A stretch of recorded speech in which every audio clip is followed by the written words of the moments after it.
This is a kitchen at 11 p.m., and what you are watching is a love story. Every romance needs two leads. Ours are a human in yesterday's hoodie and a refrigerator that has seen things. They met years ago.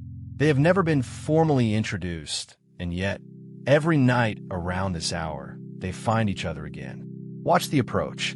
The human enters casually, as if she just happened to be walking through the kitchen at 11 p.m. in the dark for no reason. She opens the door, and there it is, the light. Soft, golden, and forgiving, like candlelight in a small restaurant where nobody asks questions. The refrigerator hums its one romantic song. She gazes at the shelves. The shelves gaze back. Now, the narration you cannot hear, happening inside her head, goes like this. I'm not even hungry. I'm just looking. And she is telling the truth. She is not hungry. Her stomach has filed no complaints. But something in her stands in that golden light like a moth that pays rent here, and neither of them can name what she came for. So she does what we all do. She checks if anything new has appeared since the last time. 9 minutes ago. Deeper into the territory, we find a freezer. The freezer is the vault of this relationship, and every vault has its treasure. Behind a velvet rope, under museum lighting, sits the emergency ice cream. Nobody remembers installing the velvet rope. It has simply always been there, the way important rules are. The sign reads in elegant letters, for emergencies only. The definition of an emergency, however, has been quietly expanding for years. Originally, it meant heartbreak. Then it grew to include bad days. Then Sundays. Then a text message that just said okay, with a period. Watch the human now, standing before the rope like a visitor at a gallery, hands clasped, respectful. She is not going to have any. She is just visiting. She likes to know it is there, the way some people keep a fire extinguisher. And in fairness, this is a fire of a kind. Somewhere behind her ribs, something has been smoldering since around 4 o'clock this afternoon, and nobody has asked it a single question. The freezer keeps the ice cream cold. The human keeps the feeling colder. And the velvet rope stands between them, doing its best, which is nothing because it is a rope.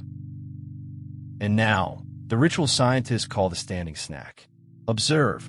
She has taken the cheese, a few crackers, and 1 spoon of the thing we shall not name, and she is eating them at the counter. Standing up. She will not sit. Sitting down would make it a meal. A meal is official. A meal appears in the record. But food eaten standing up, in the dark, by the light of an open refrigerator, is a rumor. It never happened. There are no witnesses except the fridge, and the fridge is loyal.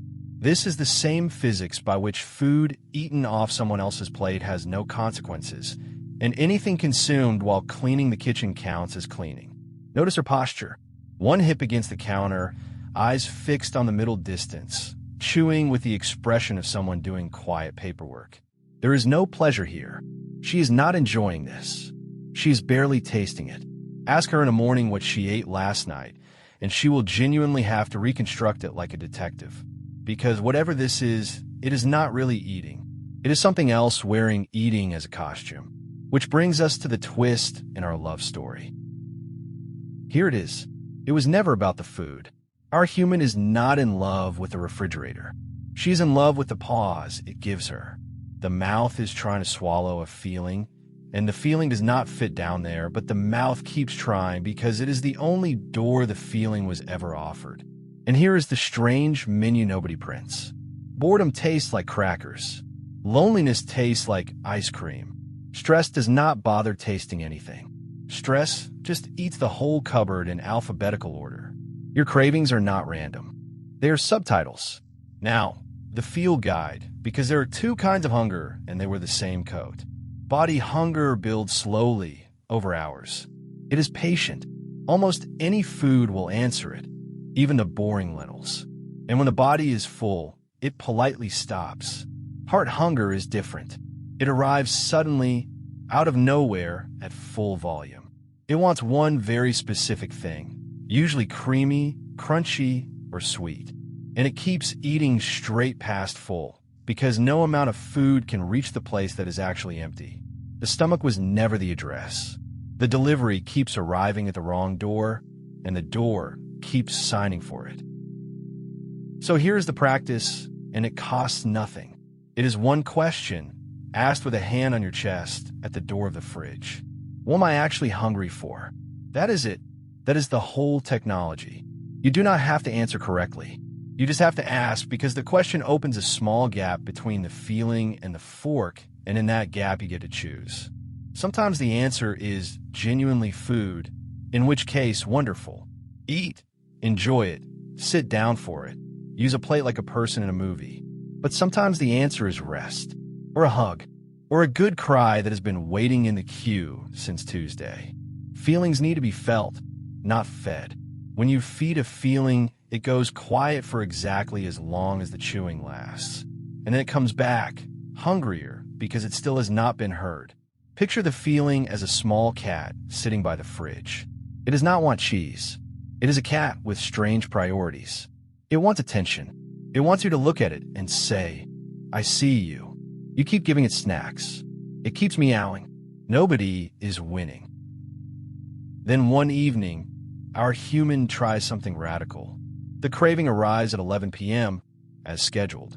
She walks to the kitchen as scheduled, and then she does not open the fridge. She sits down on the kitchen floor in the dark, and she lets the feeling climb on her lap. It turns out to be loneliness, medium-sized, a little scruffy, clearly not brushed in weeks. And she just sits with it. No fixing, no feeding, no lecture. She breathes. It is uncomfortable for about 90 seconds, which is the part nobody warns you about. And then something shifts. The feeling settles. It just wanted 5 minutes of attention. That was the whole ransom. 5 minutes, and it curls up and purrs and lets her go. And here is the other half of the lesson, because this is not a story about never eating the cookie. Some nights she checks, and the answer really is, I would love a cookie. So she has the cookie, on a plate, sitting down, tasting it, chosen, not confessed. That cookie carries no shame, because guilt was always worse for her than the cookie ever was. The cookie leaves. Guilt moves in and renovates. Morning. The same kitchen, in daylight, looks completely innocent. Sun on the counter, breakfast on a plate, our humans sitting at the table like the last scene of a romance where everybody grew. The fridge is just a fridge again. They're still friends. They have simply stopped meeting in secret. So here is the ending our documentary crew wants you to keep. Be gentle with the part of you that learned food was comfort. It is not broken. It is not weak. Somewhere along the way, it discovered that something sweet could soften a hard day, and it has been faithfully applying that discovery ever since. It was doing its best to take care of you with the tools it had. You do not have to fire it. You just get to offer it more tools. A question, a pause, 5 minutes on the kitchen floor with a scruffy feeling. If you would like company while you learn what you're actually hungry for, that is what we do at Chenzo Holistic Coaching. Coaching for sensitive humans whose feelings get loud at 11 p.m. The link is below. From head to heart. Now, send this to the person you have stood next to in front of an open fridge at midnight. They will understand. Hey, this is Chenzo. If this touches something in you, like this video and subscribe and share it with somebody who needs it. And if you want real help on your path, come to chenzoholisticcoaching.com. The link is below. With love.